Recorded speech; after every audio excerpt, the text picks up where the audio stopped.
Saudara Wapres terpilih Gibran Rakabuming Raka merespons soal permintaan Presiden Joko Widodo dihadirkan dalam sidang sengketa Pilpres 2024. Gibran bilang silakan, namun ada proses dan mekanisme di MK yang harus dilalui. Sebelumnya permintaan menghadirkan Jokowi diajukan tim hukum nasional Ganjar Mahfud Todung Mulya Lubis menilai bahwa tanggung jawab pengelolaan negara hingga pengelolaan dana bansos bermuaranya pada Presiden.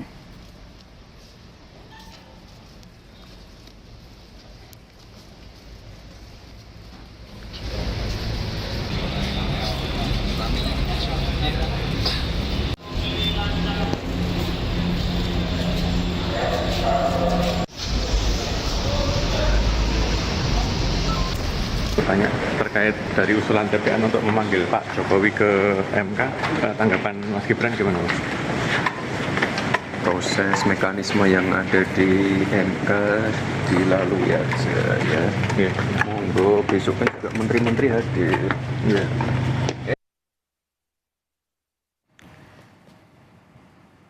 Saudara tim hukum nasional Anies Muhaimin merespon adanya dorongan agar Presiden Joko Widodo diperiksa dalam sidang sengketa hasil Pilpres.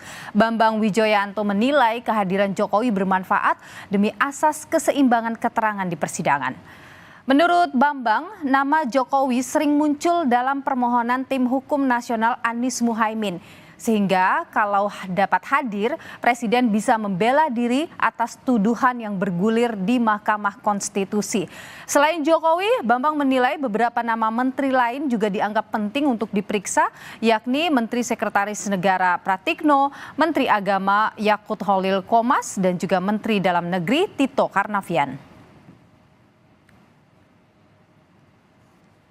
Kalau dari sisi kebermanfaatan sangat bermanfaat.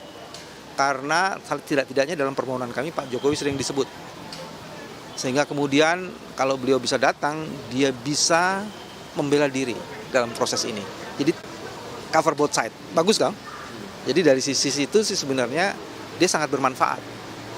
Sekarang mungkin atau tidak, kita melihat hakim itu mencoba memanggil 4 menteri dan itu tidak pernah dalam sejarah penanganan kasus Pilpres. Ini tidak pernah ada. Jadi kalau kemudian hakim memandang perlu untuk meminta presiden, karena banyak juga disebut dalam dalil-dalil dari para pemohon, itu menjadi menarik.